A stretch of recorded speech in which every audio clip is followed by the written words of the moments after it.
सिंह की महारानी जयवंत कमर की कोख से विक्रम संवत 1597 में अर्थात 9 मई 1540 को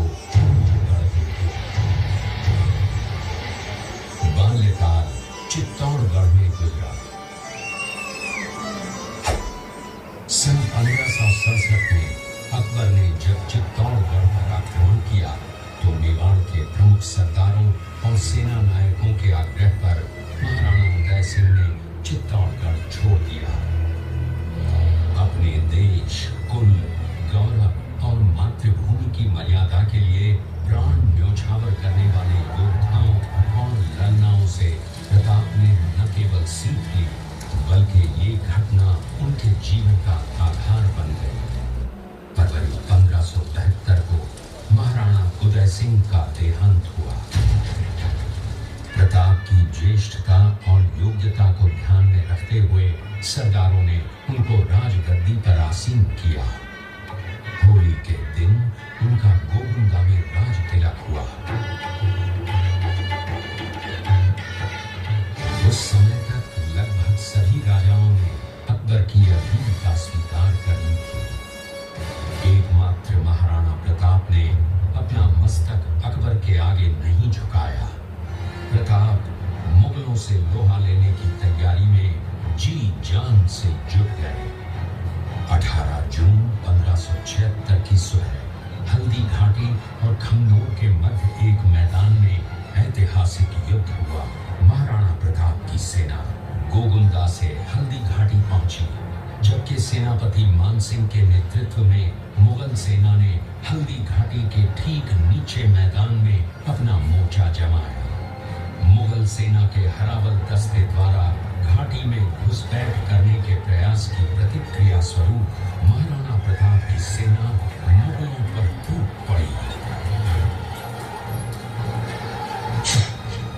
प्रताप के हरावल सैन्य दलों का नेतृत्व पठान हाकिम खान सूद कर रहे थे।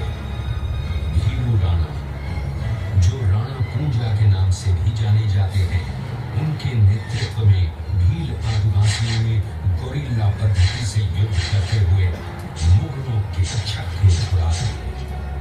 देखते ही देखते शाही सेना में खलबली मच गई। रक्त तलाई घोड़ों के टापों, हाथियों की चंगारों और तलवारों की झंकारों से गूंज उठी। चारों तरफ हाहाकार मच गया। युद्ध का घटनाक्रम अचानक उस समय बदल गया जब प्रताप ने अपने घोड़े चेतक को एड़ लगाकर मानसिंह के हाथी पर चढ़ा दिया और उस पर भाले से भरपूर वार किया। मानसिंह हौदे में दुबक गया। हाथी से उतरते समय चेतक की एक टांग कट गई। इस स्थिति को भांपकर महाराणा प्रताप के हमशक्ल सेनापति झालामान ने महाराणा प्रताप से आज्ञा लेकर उनका राजमुकुट धारण किया।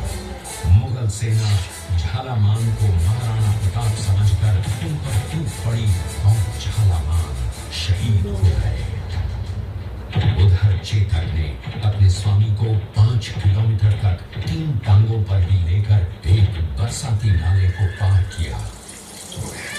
उसके पश्चात उसके प्राण पखेरु उड़ गए।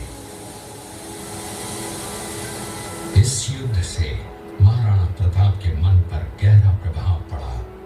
परिणाम स्वरूप उन्होंने मुगलों पर विजय प्राप्त करने तक राजसी ठाट बाट छोड़ने और पत्तों पर भोजन करने का प्रण लिया, जिसे उन्होंने जीवन भर निभाया।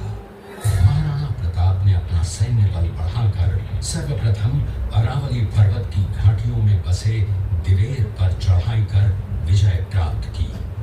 इसके बाद कुंभलगढ़ पर भी विजय प्राप्त की। सिर्फ चित्तौड़गढ़ को छोड़कर सारे मेवाड़ को अपने अधीन कर लिया। कालांतर में महाराणा ने चावंड में अपनी राजधानी स्थापित की।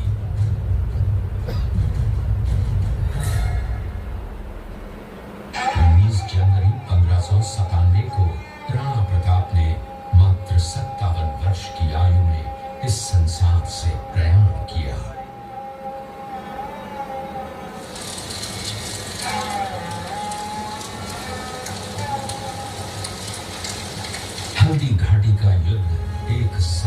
एक युद्ध न होकर आत्मसम्मान, मातृभूमि की स्वतंत्रता व स्वाधीनता का संघर्ष था।